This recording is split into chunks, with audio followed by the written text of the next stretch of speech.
our first official session of Speech of the Week. My name is Mary Hartman, and I'm Director of Education at Bard on the Beach Shakespeare Festival. The past 7 months have reminded us just how powerful it is to gather, even if it's only in a virtual space. But I'd like to invite you to take a moment, wherever you are, to appreciate where you are and to acknowledge the history, culture, and spirit of that place. We at Bard on the Beach are on the lands of the Musqueam, Squamish, and Tsleil-Waututh people, and we are grateful to be here, and we are grateful for the opportunity to gather with all of you. Speeches Week is brought to you by Bard Education, and our mission is to inspire community through dynamic, engaging experiences of Shakespeare. I'd like to thank Katie Johnstone, Melanie Heatler, Ria Schroff, and the rest of the administrative team at Bard on the Beach for helping to make this possible. I'd also like to thank the sponsor of Speech of the Week, Blue Shore Financial, for their generous support. And now I am thrilled to introduce this evening's special guest artist who's joining us on her birthday. Fans of Bard on the Beach will recognize the lovely Sarah Roa. The gorgeous photo of her as Puck graced the marketing materials for the festival season we'd planned for 2020 and weren't able to do. Sarah is a second-generation Filipina-Canadian born and raised on the unceded territories of the Tsleil-Waututh, Squamish, and Musqueam nations. Sarah has toured across Canada and in the United States with Axis Theatre. She has braved the cold with theatre companies in Prince George, Whitehorse, and Yellowknife, and has had the privilege of spending most of her professional acting career entertaining young audiences. Yay! Sarah looks forward to a time when it is safe to gather in the same gym, auditorium, theater, and tent. But for now, she's feeling very blessed for moments to engage and be creative in platforms such as this. She would also like you to know that she has started a little hobby of designing and creating clay earrings and has plans of making a collection inspired by the stories and characters of William Shakespeare. That's so cool. Welcome, Sarah, and happy birthday. Thank you so much. That was such a beautiful introduction. I'm so happy to be here with you all. I know I can't see you, but I know I'm just so thankful for you to be here. Me too. And, you know, it is a little unusual, this webinar format, communicating with people that we can't see. It's much more fun to see your faces and have more of a roundtable conversation. But we wanted to open this experience up to as many people as possible, which is why we chose the webinar. Next week, come to our working session, and that will be fully interactive.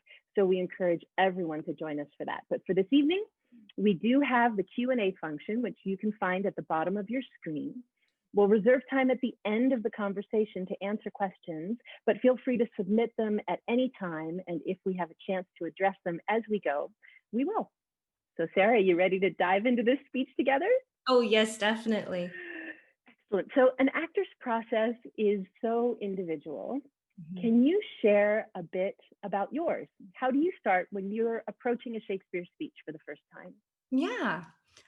So the very, very first thing that I do when I attack a script or a particular speech is I handwrite the script out. I don't just print a copy off and make notes on that. I handwrite it. So I know this is completely subjective and this is part of my process, but it really helps me dive deep into the text. I think that when you handwrite something out, you have a deeper connection to the words and it really supports your ability to memorize the lines. So there is a very your brain that way. Yes, exactly. It sticks into my brain a little bit more than just reading it off a page that you printed off. So I do a very particular thing for when I handwrite it out, which Katie can share right now. I write from period to period. Oh, thank you, Katie, for sharing that. So you'll see here is that when I print it out, I write from period to period. And I almost see those those thoughts as the full thought. And so I will write down a sentence with a space in between, so that those spaces can allow for notes that I have or any questions I have about a particular phrase or anything like that. And then between the periods, I'll leave a larger gap for any other thoughts that I want to add. Thank you so much for sharing that, Katie. So Sarah, here's a question. I noticed you circled a bunch of words. What's going on there? Yeah, so after I've written it all out, I'll go ahead and I'll circle words that jump out at me. So these are words or phrases that I don't immediately understand. They're words that I don't know how to pronounce. There's sometimes words that are simple words, because sometimes I find that in like our modern definition of words, it might be different in context to the speech. And so even words like but, I'm like, okay, what does that mean in context to that particular line? Because it might not be the same that I think it is. And so I have a lot of fun in like doing like the big annotations like that, because part of the journey for me is having fun in the discovery of the text and having questions to ask myself while I'm learning the piece. To go back to me writing it out, is I pay very close attention to the ends of each line. So the end lines are, or the end words are very, very important for me. I think you get a really, really great idea of the mood and theme of the speech with just those end words. And so I can't. The word that comes at the end of each verse line? Yes, exactly. Yeah. And so I don't remember who I did this with, but we took a speech and all we did was circle the end words. And we just worked on that. And so with this one, if you look at it, it's like there's night ends the line so many times. And so what does that mood mean? What does this bring to the speech? Why is she talking so much about night? And so I think that's so interesting. And it's a really, really great question for me and a great investigating tool that I use. What else do I do? Oh, I do so much. It's such a process. I have so much fun writing it out like this, because I lovingly call it my map.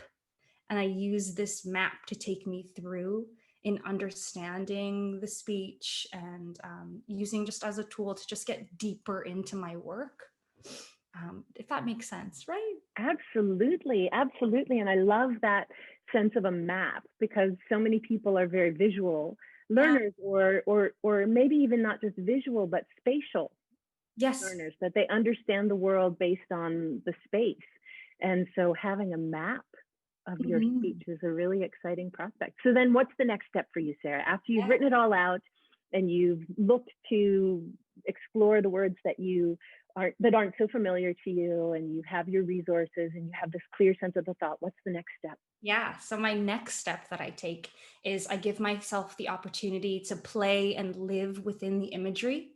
This particular, like any Shakespeare piece that you take, there's so much amazing, beautiful imagery, but I give myself the opportunity to do that by either having someone read out the speech for me. And this doesn't need to be an actor. Like I get my partner to read it out for me, or a friend who isn't even an actor to read it. Or if you don't have that option, recording yourself on your phone. Voice notes are amazing. And obviously you don't have to be comfortable with the text yet. You just need to give yourself some time and reading it, like just be patient with yourself. Just read it out loud. Because I really do believe that a part of my journey is hearing it. You know, this whole webinar is called Speak the Speech. So it's hearing those words out loud. It's visual and it's auditory. And so living those words is it's an amazing experience. And so what I do, it's just a voice. I just listen to it. I don't video myself. It's just a voice recording that I use. And so this gives myself an opportunity to hear the words and to just sit with my eyes closed and to create images. And where do the words take me in my memory, and what experiences have I had bring life to these words. And it also invites my emotional connection with the images. And, you know, I'm a really, really big advocate for following your impulses, following your instincts, and emotionally engaging to words. They might not make sense in context to the speech, but it's a really great start off for me because I believe that if you have a personal relationship to the images, you have ownership to the speech. It becomes yours. It becomes a part of who you are as a person, not just who you are as an actor in the Oh, space. and that's a huge idea for our speech of the week, because that's exactly what we're trying to invite all of our participants to do for themselves. So Mhm. Sarah, as you give yourself this freedom to let your imagination play with this incredible language and all of these images that are conjured, you mentioned closing your eyes.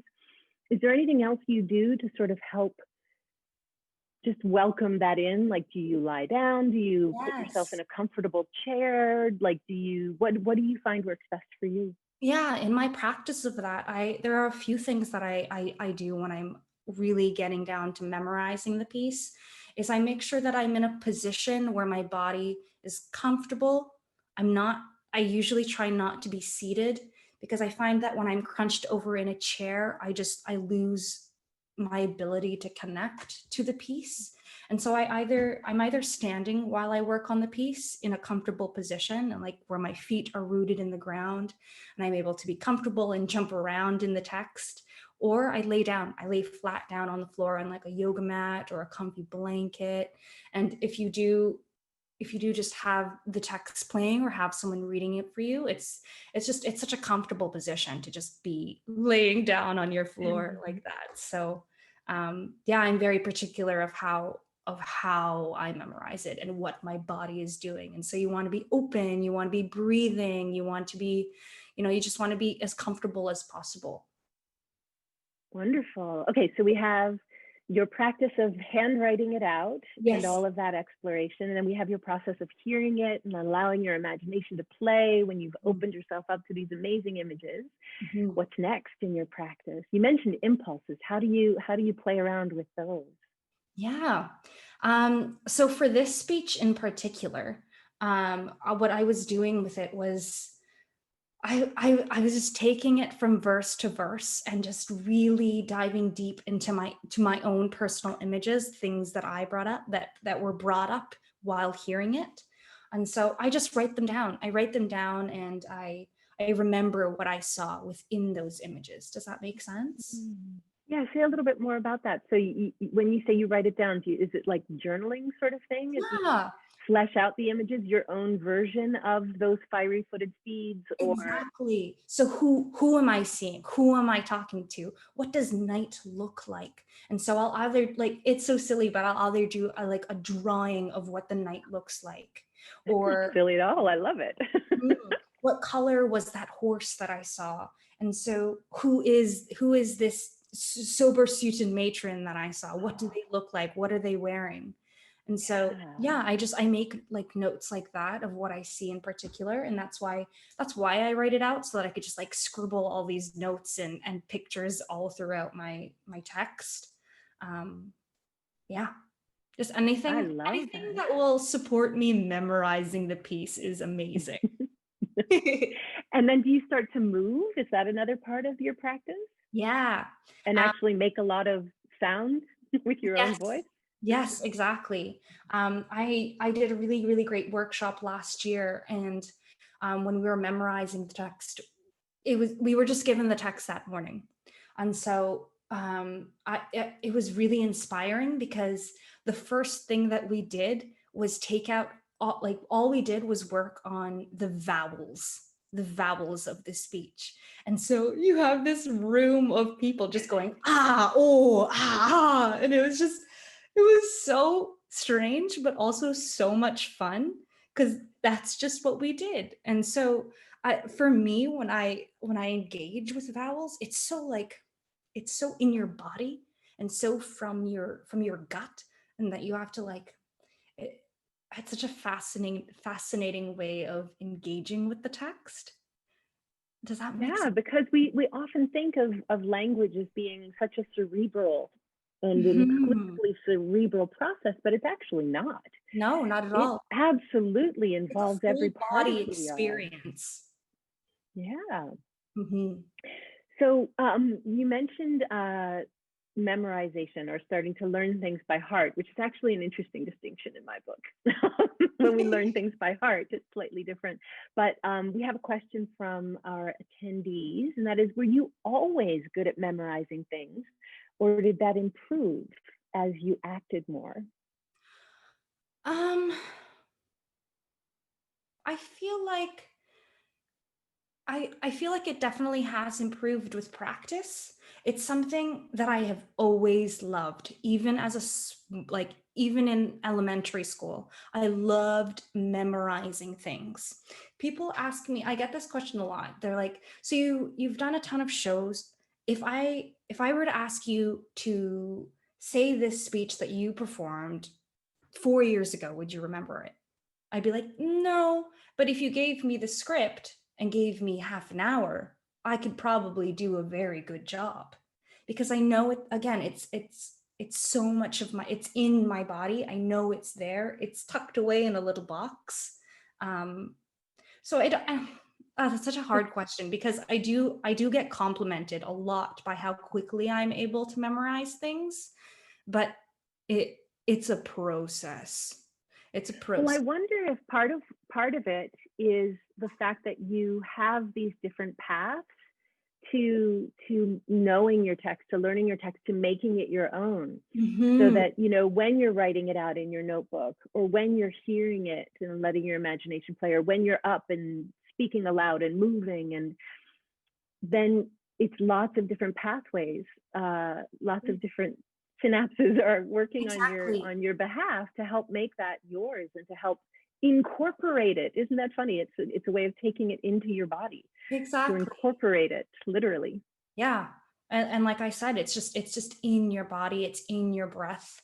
And just trusting that it's it is going to be a slog to get to the end to where you have it memorized and it's fully there, but just trusting the process and being gentle with yourself. And um my favorite thing that I have to remind myself daily is instant forgiveness. Mm. You may have memorized it yesterday and felt amazing, but you might lose it the next day, and that's okay because your brain is And just not fully there yet. and that gentleness with yourself, that instant forgiveness, I think actually helps the process more, because I know in my experience, when I get anxious about something, if I'm trying to remember it and I can't, I get all tense and I start to go, oh, Exactly. and that blocks everything up. Yeah, you Whereas if block I can yourself. just relax and allow my breath, it's more likely to come. Exactly. Mhm. We have another question Yes, from one of please. our attendees. When you write down the speech, do you write it down once or multiple times to help you learn it by heart? That's a wonderful question. It totally depends on how many notes are on my first copy. I have, I totally have written out a speech more than once. I do this, so I should also share that I do this for full scripts. So I have like boxes and boxes of copies of scripts that I've handwritten out. Um, so it totally depends. If I'm just overwhelmed by all the notes and circles that I've done, I'll definitely write it again just for clarity for myself and clarity for my sanity. But not a ton. I usually just have the one copy, especially if it's just one little speech and one large script. Do you ever watch the performances of others doing the speech as part of your preparation, or do you prefer to just sort of keep it to your own Um, responses? I'm so inspired by other performers, but it also sometimes is very overwhelming for me. It truly depends. For an audition or for just learning the speech for myself, I don't mind watching another performer doing it because it inspires me. It helps me think of new ways of approaching the text or performing the text. When I'm in a production, actually as that character, I won't because Mm. I don't want I don't want to do their performance. I want to do my performance and my. Well, their performance is informed by their production and the director they worked with and all their fellow actors and the designers and everything. So it was created for a specific world. And when you're in a production, it's a whole new world, isn't it? It might not suit the world that we've created together. So it could block me in a very, very horrible way. And I wonder for our attendees, for our participants who are going to be making the speech their own, I wonder, like, if they did want to look at other people doing the speech for inspiration, I would say, yeah, sure, if you want to, although I would also suggest that maybe trust your own instincts. But I would also suggest if you are going to look at other people's, look at several, not just one. What do you think about that? I 100% agree. Yeah. Don't ever. We did have. Oh, go ahead. Go ahead. For me, I don't look at other people's work to mimic. I look at it as, how can this support me on my journey into the speech? Yeah. We did have a question for clarification. When you write out an entire script, is it just your part or all the parts? I definitely won't do the other actors' lines, but I will do the cue lines. Like I'll do the end lines of the character that I'm speaking with. That's like your own personal cue script. That's the way Shakespeare's company worked with cue. Exactly. I do this I do it for everything, not just Shakespeare. Oh, here's an interesting question. Yeah. Is there any way you handle particularly well-known speeches to shake them free of historical or repetitive dust, or just treat all speeches the same way? That's a great question. I love the way it's written too. So that's a wonderful, wonderful question. What do I do? So in particular for those, I definitely do not look at videos of other people doing it, because you'll just see the same video but different performer done in the same way. And so I shake it up by going, okay, what can I, Sarah Roa, bring to this? What in my experiences make this speech different? What in my life have I seen or done bring new life to this text? Because I think all of us as individuals have had experiences that are so drastically different. And so I'm not interested in doing the speech the same way. I'm interested in making it fun for me. How does this fun for me? How do I, as the actor, look at this speech that's been done 1,000 times and make it just so exciting? And what I'll do is I will email and I will reach out to mentors and be like, I need a little bit of help and I need a little bit of support in this, in making this different. And so I use my colleagues and my mentors as like just inspiration. How can I make this different? Because sometimes I don't have the answers. I don't know how to make it different, because I think sometimes what I'll do is I'll memorize a speech and do it and be like, yes, I feel so fantastic about this. But then it's not very different. And I'm not afraid of sharing my work with people that really inspire me, because like I need to be okay with sharing my work, and being vulnerable in that way. And like, I don't know all the answers sometimes, most of the time. Does anyone? But I love what you said about that vulnerability, because I mean, we're theater people. I mean, any artist, we have to share our work, right? Like, the whole point is sharing your work. Yeah. But I love what you were saying about making it your own, because it will be uniquely yours. And that's true for all of our participants as well. One of my favorite things to say about playing Shakespeare is it's not about getting it right. No. It's about getting it resonant. And it's going to resonate in a unique way for each one of us. That's what we want to tap into, and that's what I love about what you've described about your process and you know how you make it your own. Let me see for a second Here's a question. Do you start to build in gestures as you are writing and privately rehearsing lines, or does it come together when you're face to face with your scene partners? I think it's a little bit of both. Yeah, it's definitely a bit of both. If you follow your impulse, do that. If you're So inspired. it's not premeditated. No. Just their impulses that come when they come. Exactly. I know that at the beginning of my career, I I would kind of not block a piece, but I'd be like, okay, this is the moment that I reach out and I do the thing. And then I'd go into rehearsal to do the thing, and it just wouldn't come because it didn't feel natural, because there's a person in front of me that I'm interacting with. And it was like, that doesn't make sense with them beside me. So yeah, just again, like being present in your breath, in your body, and just allowing it to happen in the moment. And maybe it won't. Yeah. I love that. So let's look at specifics in this speech. Were there any things that you discovered in exploring this speech that really jumped out for you as being especially exciting or interesting? That's it, there's those little details in the text. Yeah. What did you find? So I paid very close attention in particular to what am I trying to say here?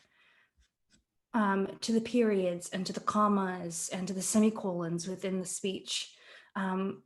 Juliet has this beautiful way of like moving through her thoughts very, very quickly. And so I saw that in all the commas that are written in the speech. And I know that it's different from any like it could be different from any book or script that you pick up, but I paid very close attention to that in my process of attacking this speech. And so that's something that was really fun for me, because I'm like, I asked myself, what does it mean when there's a comma here? What does it mean that this period is at the end of this thought? Where is she going? Who is she talking to? Those are things that I was really excited about in this speech, is who is she talking to? Who's Juliet talking to? And I just thought that was really fun. Also, something that really jumped out to me was at the very beginning, and just that very, very first line, because it's an unnatural line. It's not within the iambic pentameter that is so engraved in us when we first look at Shakespeare. So I thought that was really fun. And what does that mean? How does that inform me in my memorization of this text? And like, how is it affecting my breathing when I read it in the way that my body wants to take it? Good. So just to break that down a little bit for some folks who might not be as familiar. So like a regular iambic pentameter line in Shakespeare might be something like, but soft what light through yonder window breaks, or if music be the food of love, play on. It goes pa-dum, pa-dum, pa-dum, pa-dum, pa-dum. But this one doesn't go that way. How does it go instead? Let's hear it. Oh, so I'm not going to say it because I'm nervous now, but no. it starts on a stressed beat. And I think Gallop, it's not towards, it doesn't go up. You go down, up. It starts on that very hard beat there, which I think is so interesting because it really informs the pacing of this speech, and how quickly she's like, I need my Romeo here, and I need him now, and oh, he's just so beautiful, and I just it really her of that beginning is it's almost like galloping. Yes, exactly. Yeah, it's a rush. She's in a rush to get somewhere. Awesome. So can I go back to something you were saying earlier? And if it's okay with you, Sarah, can I refer to Juliet as you? Yes, please. Instead of she in this conversation, because right now you are Juliet. And this is one of my favorite things about the way we as theater people get to play with Shakespeare, the characters aren't some theoretical beings, because in my book, the characters don't exist unless there's an actor to play the character. And so right now you are Juliet, so I'm going to talk to you. So Juliet, who are you talking to in this speech? And how often does it change? Oh, I think it changes from every line. It changes. Like, honestly, it does. From every verse you see, or every verse that you read, I think it changes. So is she that first verse, is she talking to the horses that are going to bring Romeo to her? And then I the think you're next, talking to the horses. Yeah, I think you are. come quicker, please come quicker and bring him now. And then the next verse, she's talking to the night. So is she talking to the man in the moon? Is she talking to the stars, to the planets that she's seeing? And then she moves from talking to the nurse that's out about in the building. Like, where is she? Who is she talking to? She's talking to herself and to her youth, and she's reaching out. An image that I have that really inspired me with this text is, okay, she's 13 years old.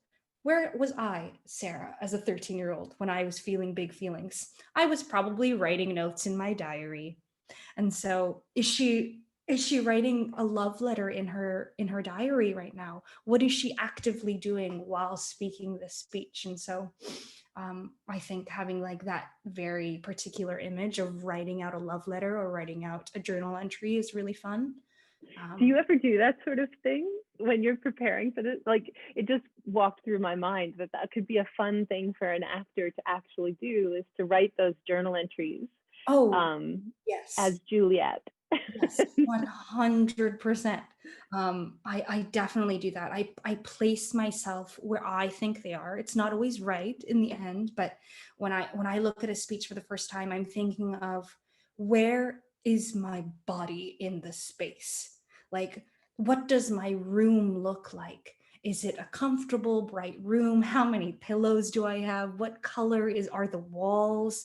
What are the decorations in my room? If I'm writing, what does the paper look like? What pen am I using? Is it a feather pen? And so, like, I'm very specific about the feeling and the mood of within this text.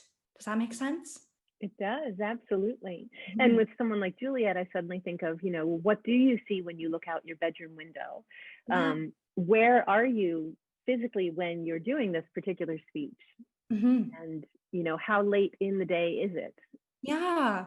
Is it dusk? Where is that sun? How far have those horses pulled that cart that carries the sun? Yeah, I'm very particular about the who, the what, the when, and the where. I have another question from our attendees. Do you often practice? Do you like to practice alone? I feel like that shifts quite a lot. I used to be very scared about sharing my work. I'm going to be very honest about that, because I didn't want to get it wrong. But now I've become very, very open to being wrong, because that's fun. I don't want to be right the first time that I look at a speech. I want there to be room for me to grow and learn within it. And so, yeah, it really depends. Obviously, if I'm working on a speech where I'm in conversation with another character, it'd be really great to have them there so that they can respond to me, and then I can actually look at them and inform my speech that way. But sometimes it's so great to just like be on your own, saying the words out loud and jumping around like a crazy person in your apartment. That's fun to me. I should also add, a part of my process is I am, something that I do is I always make sure to speak the speech out loud, full voice, committing strong to those words, because I'm not going to perform it or I'm not going to perform it in a whisper or just in my brain. That doesn't work. It needs to be spoken out loud and proud. I couldn't agree with you more, because it's a completely different experience, isn't it? When we're sort of muttering in a very self-conscious way than if we're just really putting it out there. So do you have any advice for folks who might get nervous about people witnessing that as they're doing their own work on their speech. Yeah. Oh How my how do you assuage some of those nerves? Yeah. Like I said earlier, be gentle with yourself. No one ever has the answers to the speech. Like, just have fun in being wrong. Have fun in the process of learning the speech, and just know that everyone is learning right now. Even me. Like, I don't know this speech, but I'm excited about it. Bring the excitement to a place where it feels safe and comfortable for you, and know that in the process of learning it, that you're supported by so many people. And for me, a thing that I always have to remind myself of is that no one wants to witness you doing it wrong. No one wants to witness you performing the speech poorly. They're just there to support you. And it's so much fun. These words are so beautiful. And if you can make a connection to the images and to the beauty of the text, that's a win. That's a win.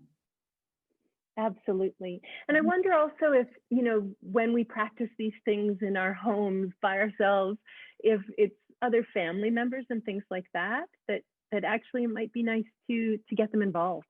Yes, exactly. To actually say, can you look at the book and help me if I forget? Or can I talk to you? Can I do it for you?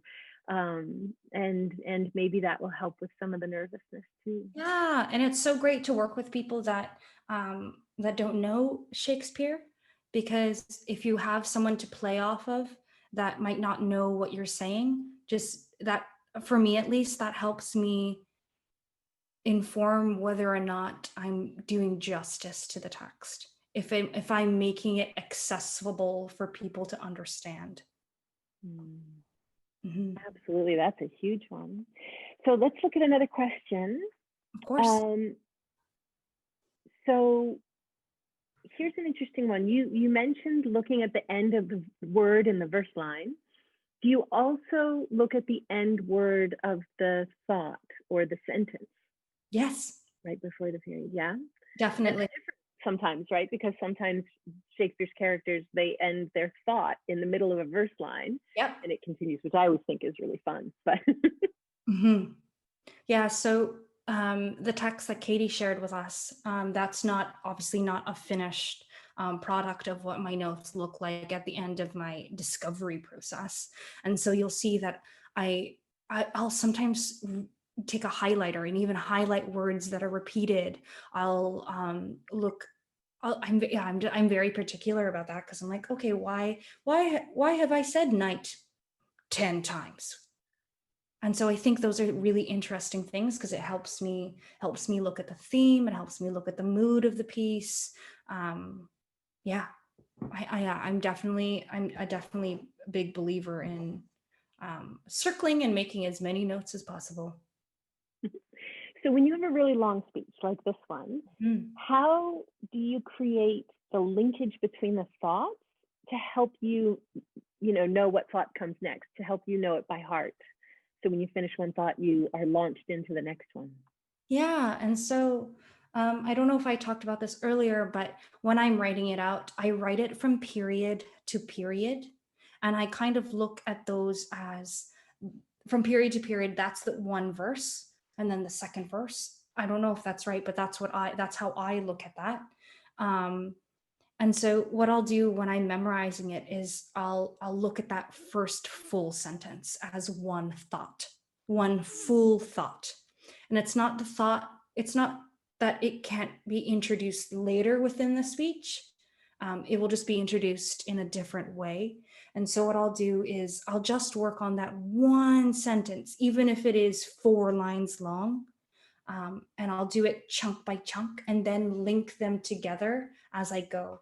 And so it might take me like, I don't know, let's say like 20 minutes to learn one full line. But as soon as I have that in my body and in my breath, I'll move on to the next line and link them that way. And usually for me, by that time, I've created such strong imagery that it's easy for me to just jump in that text.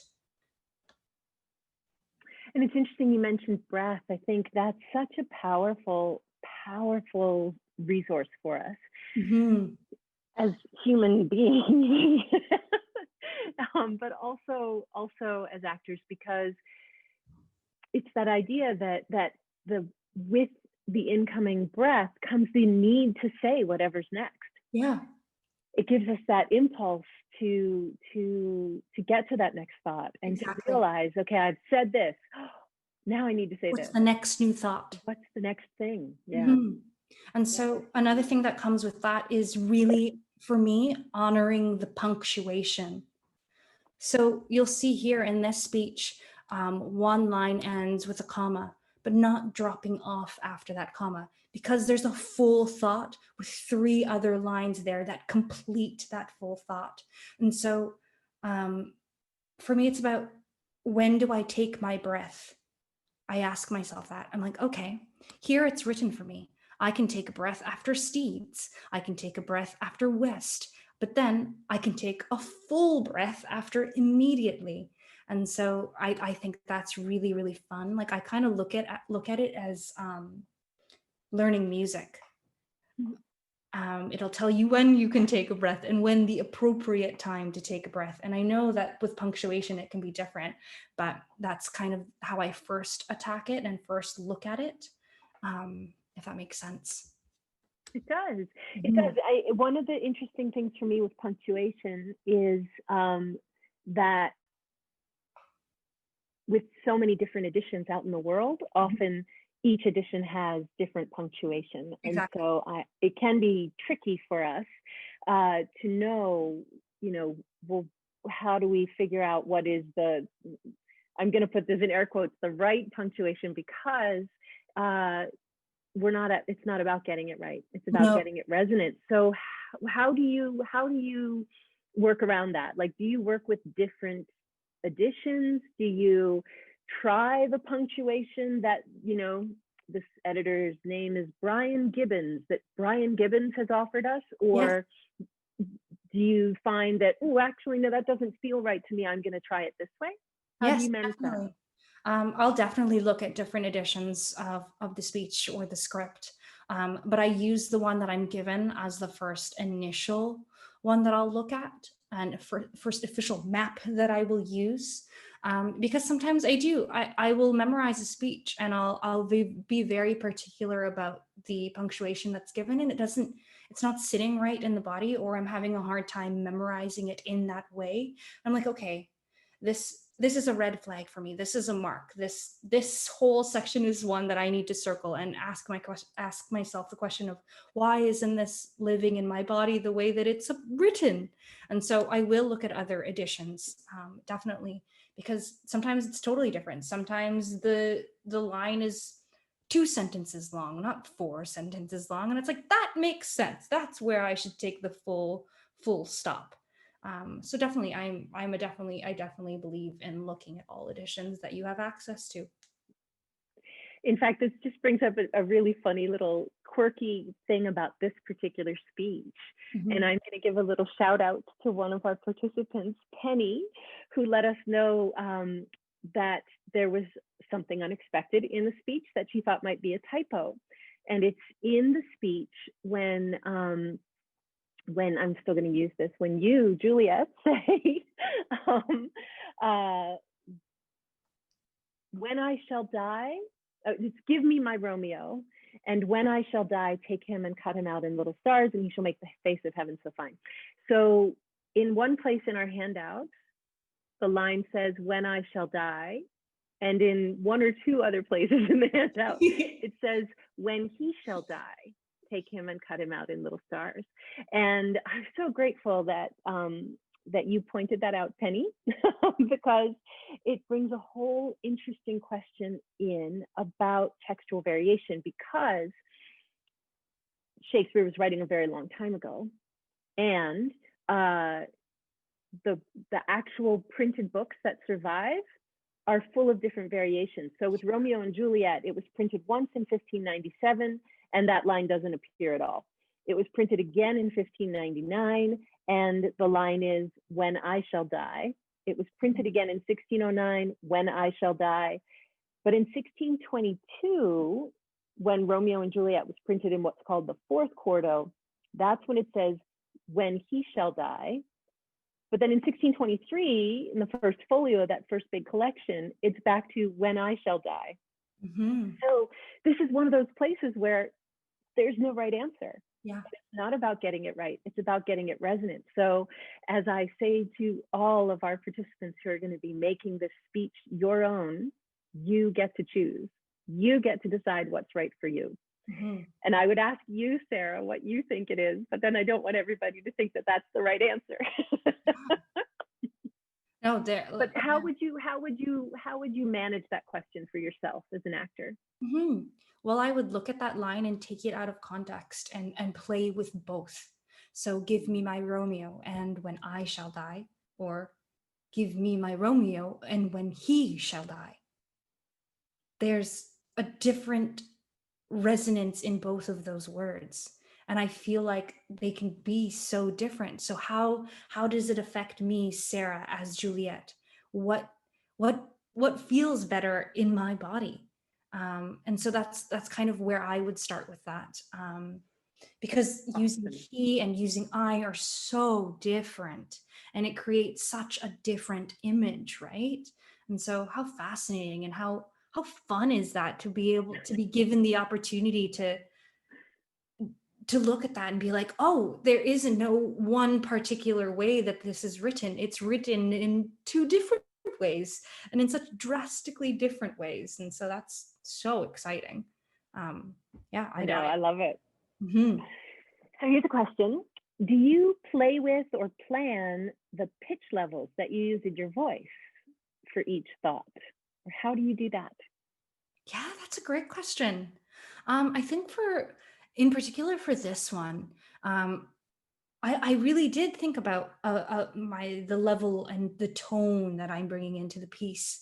And so for the first part, I was like, okay, this piece is starting with such urgency. So it would be a little bit louder. It would sit a bit higher in my body, and it'd be more urgent. And then when it gets to the more loving images of Romeo and dying, what does that look like? How is that sitting in my body? And so, yes, I don't think I actively am thinking about tone, but I let my body inform me of how it's making me feel. And the pacing is informed for me by the punctuation. And so that will also help me with my tone and my levels. Awesome.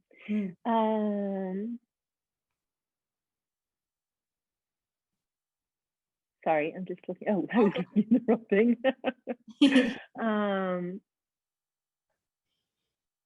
I'm going to answer this question.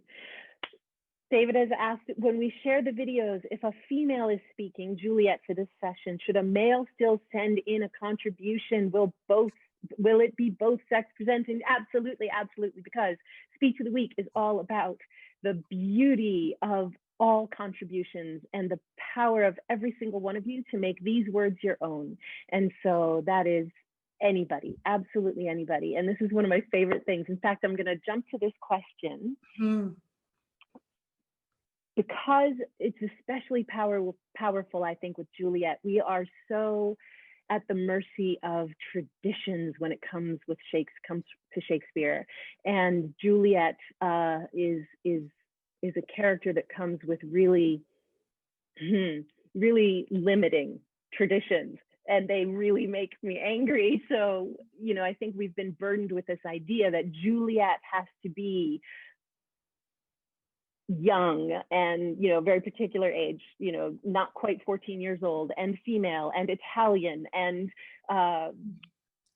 small and able-bodied and so many limitations, and we just have no interest in any of those limitations.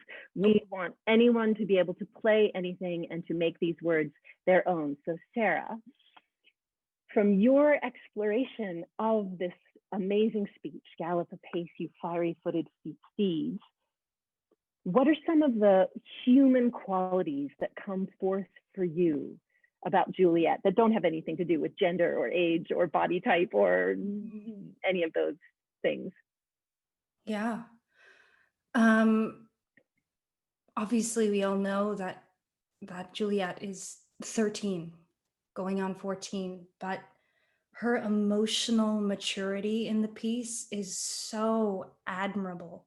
And she presents herself as much older than she actually is.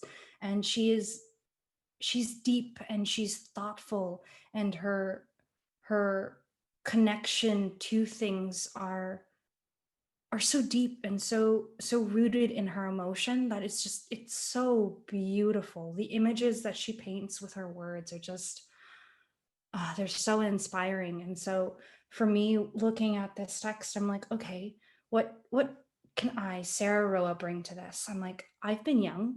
I've been young before.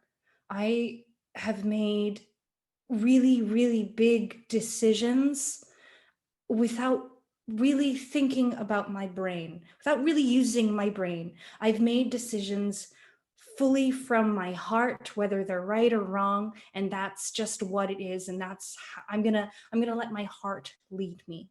And so I think I really truly hope that we've all been somewhere in life where we're just like, you know what? I'm not going to think about this. This feels good, and I'm going to do it because it makes my heart happy. And uh, and I think that's such an interesting way of looking at it, because, like I told you this last week, Mary. I honestly, I felt like I had passed my ability to play Juliet, and that felt really, really sad for me. And I just, even when I was young, I was like, I'm never going to play Juliet. That's just not in the books for me. And I was like, no, that's not true. um, i have I have my experiences to thank, and I have my ability to connect to my emotions, and so I can play Juliet. Anyone can play Juliet. We've all lived, and we have all the ability to be beautiful, and just have fun with this text. And so I think that's really interesting. I think that's a really great way of looking at it. um, One of the most beautiful and powerful experiences I ever had hearing some Juliet lines uh, was during a teacher workshop that I did a bazillion years ago. And it was a very tall, very burly man in his 50s with this big bushy beard. mhm. And he had just fallen in love for the first time in his Oh, life. And he got up to share his text, and the text he chose to do was, "My bounty is as boundless as the sea, my love as deep. The more I give to thee, the more I have, for both are infinite." And when he said those words, he said them from the depths of his soul, with every cell of his being. And I'm tearing up just I'm thinking tearing about up. it. So I really do believe that these words are there for everyone. Yes. And I encourage everyone to explore the courage of Juliet and the adventurousness Mhm. and the quick wit and all of that, because it's part of who we are, Yeah. every And single one of us. yeah, and going off that it sounds like that gentleman brought his experiences to the words, and he brought his life. He didn't look at this character as like a wall that he had to get past. He just brought himself to the text, and he brought life to it. And so, oh, that's so beautiful that he did that. What a I wonderful. know. Let's get back to questions for you. How old were you when you started acting Shakespeare? How old was I?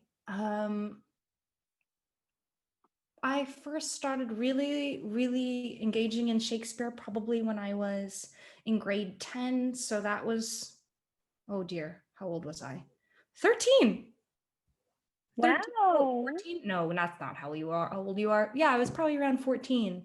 I had read Shakespeare all throughout elementary school, not really knowing what it meant, but I found it very fascinating, and I thought it was really cool. But um, in high school, when you really started doing like the deep diving into Shakespeare, is when I started really loving it and getting really excited about it. Yeah. I didn't actually Wonderful. get the opportunity to perform in Shakespeare until I was in college. So I was 18 or 19 when I first got to actually perform. Wow. Hmm. Sorry, how much time do you practice? Do you practice every day? Yes. Yeah. Every day. I love getting the words in my body and being comfortable in them. And even if it's just 5 minutes of saying the text and standing in the text, I'll do it. I won't do like a full hour or a full 2 hours of living within it, but every day I'll look at it. Wonderful. And in your first play, were you scared? Absolutely terrified. I was absolutely terrified, to be quite So how honest. did you survive it? What did you do? Do you have any advice for people who get scared? Yeah, trusting yourself and trusting that you've done the work, because you have and you will. And if your director is supportive in the ways that I think that they should be, they trust you. Great. So when a script is abridged, who does that? Who is it? The director? Is it you? And how do you abridge text without losing the meaning? Yeah, so I honestly, I've never done the abridging by myself. It's not something that I use in my practice. That's usually done, in my experience, by the director and by the company. And so when a script is abridged, do you only work with that script, or do you go back to the complete version of the play? No, I'll always go back to the complete version. I'll always look at what happens before, or what it looks like in full. So there are a couple of questions about in your process, when you revisit something, like, if you're writing it down multiple times when you're doing your own work, or do you go back to that work even once the rehearsal process or even the running of the performances? Like, do you ever go back and discover new things? Yes. So just to speak to that very specifically, if I'm already up and performing a piece, I never lose my script. I never lose what I've written. I always use that as my guide. And so I never fully, I don't like put away my script. I'm like, my work is done for now.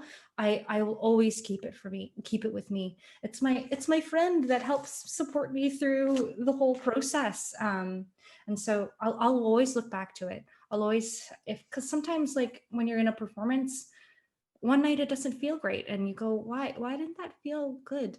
And I'll just look and see, because I wasn't saying the line right, or I wasn't connecting to the image in my brain. And so, I never lose my notes that I make, or I never lose my script. Do you recommend reading the speech before bed? Our attendee has heard that that's really helpful to help you sort of learn it by heart. It depends. So this time last year, I was doing a show that I was like, I am not looking at this script after 8 p.m. because it had where I had to get to emotionally within that script. It was a little bit, I had to be very vulnerable and very open in an intimate way that I hadn't been before. And so sometimes I just wouldn't, there was a whole month there that I was having horrible sleep. And so I was like, why is this? And I was like, because I'm working on my script late at night and it's the last thing I look at before I sleep. And so for that particular script, I wouldn't look at it after 8 o'clock. It really, really, really depends on what it is, what you're working on. I'm trying to go as fast as we can to get through everything, but quick question. When you get into the costume for the play, does that affect or change how you deliver the text? Yes. Costume is my favorite day ever, because costume like helps you sit in the character. I feel like that's like the first time where I really feel my character, because I'm wearing their clothes. I'm wearing the clothes that they would wear. And so it's so exciting. You'll see me on costume day and I'm just giddy. I'm so happy because it'll feel real. Mhm. Have to get to our final question, and I'm sorry I didn't get to every single one. But who are your inspirations? Oh gosh, that is a big question. I know. I feel like my answer changes almost daily. Um, right now, who is inspiring me? Oh gosh, that's a really great question. Um, I really want to be able to say a bunch of beautiful and admire and wonderful actors, and like I am inspired by my colleagues. I am, but right now in this present moment in the world, I am inspired by everyone who are persevering through this time. I am inspired by all the theater artists who have been so heavily impacted by COVID-19 and who are um, making it feel like that this industry is not lost, and that we are still connected without being in person. Um, I'm inspired by you, Mary. Every time we talk, I'm so excited to be in conversation with you because I'm so inspired by you. Um, I remember the first time I met you in person, I was so excited to be in that room with you because I felt so supported, and I was so terrified because I didn't feel like I belonged, but you bring a warmth to a room that is just beautiful. So thank you. What's funny, Sarah, is right before you said that, what walked through my mind was that I'm inspired by you. I am, absolutely, and this has been so lovely. I'm so inspired by you and all of our colleagues in this world of theater, and our colleagues at Bard, and by all of our participants in this program. I am so excited to see all of your Shakespeare. I'm excited to see your Shakespeare throughout your entire career, Sarah. I am going to follow it and cheer you on every step of the way. And I am so excited to see all of our participants' Shakespeare. So for all of you who've been attending with us, if you haven't yet signed up for the working session next week, please do come. It's really fun. And that's when we get to see each other face to face. And we will be doing another webinar in 2 weeks. And we're really looking forward to it. Thank you so much to everyone. Thank you again, Sarah. And happy birthday. Thank you. And a blessed night to everybody. Goodbye. Bye, everyone. Thank you.